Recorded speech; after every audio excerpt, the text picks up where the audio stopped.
We had that UNICEF report not so long ago, which showed that we were our children in this country were the most unhappy in the world.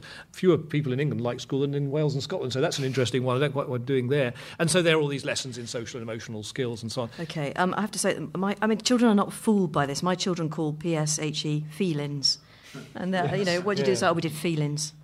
And not for the first time. Well, look, I'm sorry, I just do not recognise the world that's being described. That's not what primary school's about.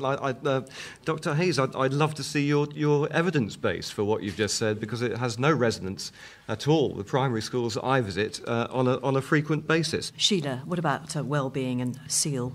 Well, I was very interested in what Dr. Hayes said and his approach on it. I can't help but agree. I think it's a great shame when you have an opportunity to educate children about a world beyond them and about an intellectual world. And on top of that, I think we have to think very carefully about overloading the curriculum with a range of targets which are ancillary to education. They come with educating the child. Like what? Well, if you're talking about environmental aims or teaching the child about health, about obesity, about all of these things which are now targets in schools, they are taking the focus away from what schools can do and what teachers ought to do. And I think that what is now happening is we're overloading the curriculum, we're closing down the time available for the real subjects of the curriculum, which will educate the child and bring the child to be a much more rounded individual. And things like healthy eating, healthy living, do you simply believe that in some ways that schools are almost doing some parenting, which isn't appropriate? I think this is a very, very serious problem. We've got to decide whether the school is something which is separate to parenting or it is in place of parenting. Where can you draw the line between educating the child and being the child's parent? When the parent fails, I'm afraid too often it is left to the teachers to pick up all the bits, or even if the parent doesn't fail, and do all kinds of things. I think this is not fair on teachers, and it also distracts the child and the school activities from what they ought to be doing. Yeah, I think Sheila's absolutely right. There are boundary lines, and I think that over the past few years they've been well and truly crossed. I do think that educating children's palates by having an interesting lunchtime menu is something that schools are doing and should do, because many of them at home will have a very simple diet. You've only got to take them on a school trip and see what they don't like. So I think that's important, but I think it's gone too far. But what about Dr. Hayes' point about children becoming inward-looking, John? Would that be a concern of yours, that there's too much navel-gazing being encouraged here?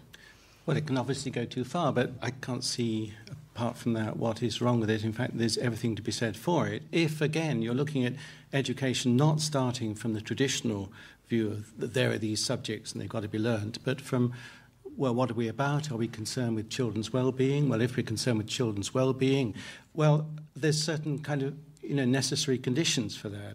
What I think is odd at the moment, and it's completely the wrong approach, is that we begin with the subjects. OK, we've got maths and geography and this sort of thing.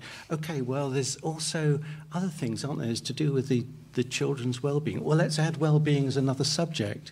That is ludicrous. What it's touching on is the fact that we're moving, as I say, from this paradigm where we're concerned with a traditional subject basis to looking at these wider aims, and we're sticking these very important aims like well-being into the curriculum as another subject.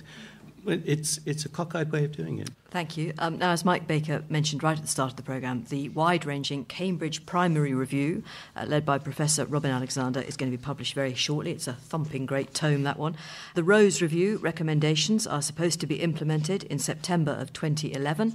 Add to that mix a possible change of government, and the only thing we can rely on is that major change is coming to a primary school near you very soon. So as we come to the end of this debate, I just want the panel to cast their minds forward just a decade or so. Let's try to picture the primary school of the year 2020. How do you think it should be, Sheila? Well, I think we'll have greater differentiation between the lower age and the upper age. You would have more specialist teaching for the upper age range, and so I think we will become a much more academic primary sector. You hope we will. Well, if we don't, what happens? Our children won't do very well at secondary school, and we won't be able to equip them for life.